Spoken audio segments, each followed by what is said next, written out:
Mencari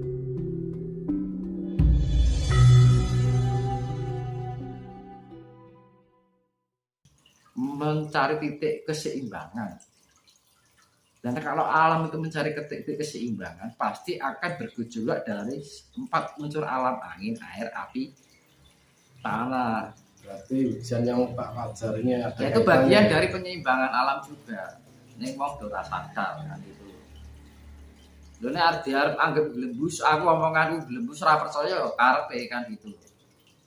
Tapi kan ini buat justru kalau orang mendapat pengetahuan seperti ini kan berterima kasih.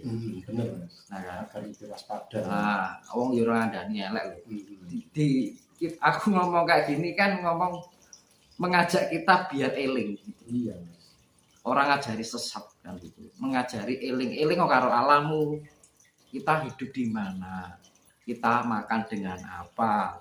Kita tinggal di mana, kita hidup dengan apa, semuanya tergantung pada alam. Apa ya dong kelingan ayo ora ngomong sing digoleki ngejar dunia semuanya kan gitu. Kalau sekarang kan misal kita ngomong ke depan kan katanya mendahului takdir, Mas ya. Katanya orang depannya. Orang yang berbicara itu orang yang pandangannya sempit karena apa? Dibatasi oleh pembodohan yang bersifat dogma. Makanya kan wong Jawa iki luwes. Nah, sekarang di dunia itu luas, jagat ini dibatasi dengan pengertian ini loh. Padha karo kan kita terpenjara kerangkeng. Iya. Pola pikir kita dibatasi. Dibatasi engko nek ngene keluar dari batas itu dianggap kafir. Kamu kok dunia jagat besar ini burung pelajari ini segalaksi ning kono kan apa hidupan apa meneh. Apa kok ning kono cerita pemudeng kene critake ning kono gampang kan. Padahal saya sendiri juga punya sahabat alien. Punya bener ada namanya tapi saya nggak sebutkan di sini. Itu berbentuk apa, Mas? Kalau boleh tahu. Iya, ngerti nek koyo gajah hitam tapi ya nggak mirip persis itu. Ada kok gambarnya ada di sini. Oh iya, Mas. Di fotonya ada. Tinggal di planet mana? Hah? Tinggal di planet mana? Itu setiap galaksi kan mempunyai perwakilan, Mas. Jadi misalkan untuk mencapai untuk menentukan keseimbangan alam itu antar galaksi itu, ini kan galaksi Bima Sakti, misalkan dari makhluk bumi, kan dari galaksi itu kan setiap galaksi ada, tidak semua planet ada kehidupan, tapi misalkan ini galaksi Bima Sakti, mungkin ada kehidupan di bumi, entah di planet lain mungkin ada yang nggak kita ketahui, terus di galaksi lain ada kehidupan. Nah, ketika alam itu melakukan keseimbangan untuk semesta keseluruhan. Ini ada perwakilan sendiri-sendiri. Ini perwakilan ini perwakilan ini. Saling koordinasi. Saling mengkomunikasikan kondisi masing-masing. Ini bagaimana kondisi ini? Ayo gini. Nah, alam memang seperti itu. Ada keterhubungan antara satu dengan lain. Semua orang bisa melihat itu, Mas. Nah, kalau kita hanya berpikir tentang merebutkan antara kebenaran ajaran satu dengan yang lain, surat tekan mikirkan kono. Iya. Oh iya kan, aku ngomong kayak gini kan ngalami sendiri kan gitu.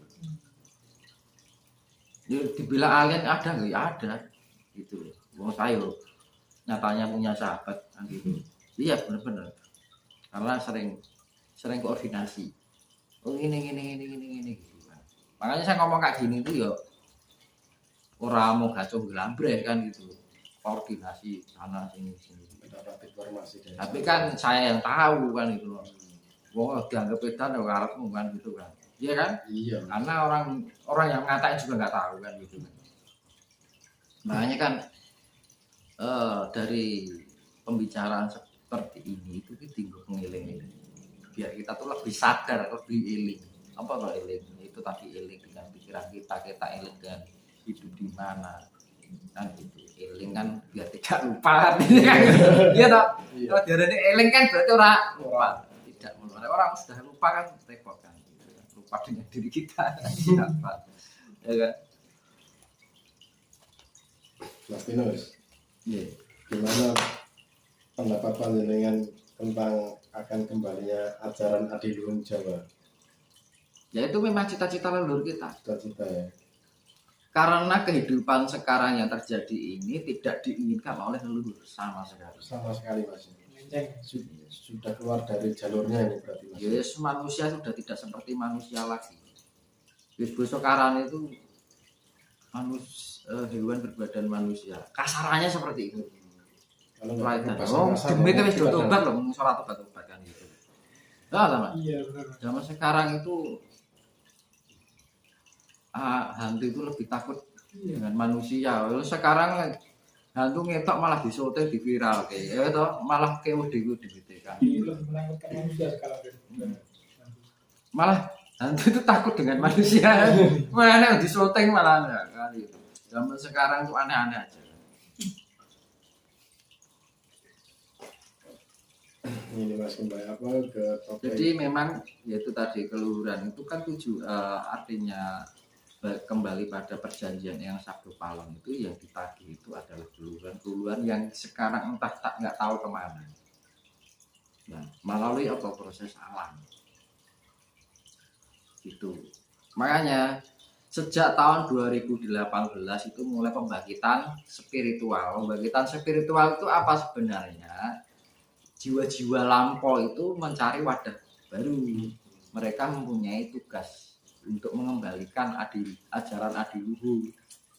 Nyatanya sekarang orang yang terbangkitkan spiritualnya, yang awalnya fanatik agama tiba-tiba pindah nih keyakinan teisme. Teisme itu istilahnya kejawen lah, gampangnya kan itu lebih ke alam. Iya kan? Iya Mas. Ternyata begitu kan orang-orang misalkan gini. Dulunya mungkin fanatik ya. Iya. Begitu dia dihinggapi oleh leluhur jiwa lampau, pola pikirnya yang dulunya fanatik jadi pelan-pelan ditinggalkan ya. akhirnya bergeser ke ajaran kejawen. Iya Mas banyak. Loh, itu nyata itu kan. Nyata, ya. Karena memang itu terinkarnasi ya, bukan reinkarnasi. Inkarnasi itu bisa datang kapan saja dan bisa pergi kapanpun. Jadi ya, karena gini, ketika ini banyak jebakan ya Mas. Iya. Seperti apa Mas jebakannya itu?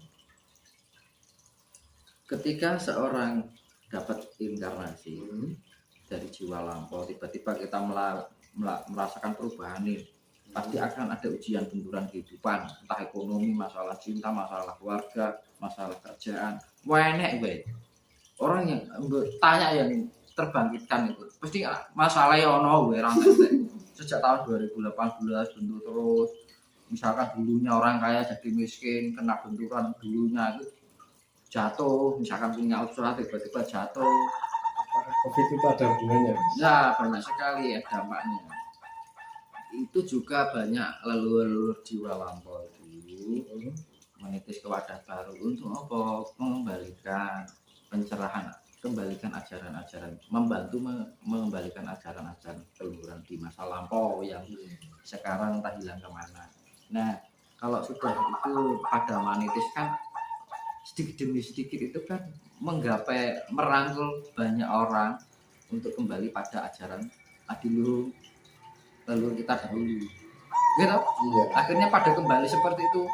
Orang awalnya nggak suka medupo, akhirnya medupo. Kan? Pakai tahu kita. Banyak Mas sekarang. Benar. Nah makanya itu. Terus pada berbondong-bondong pengen belajar meditasi. Ya wes itu bagian dari zaman leluhur. Mereka nggak sadar kalau dihinggapi para jiwa lampau.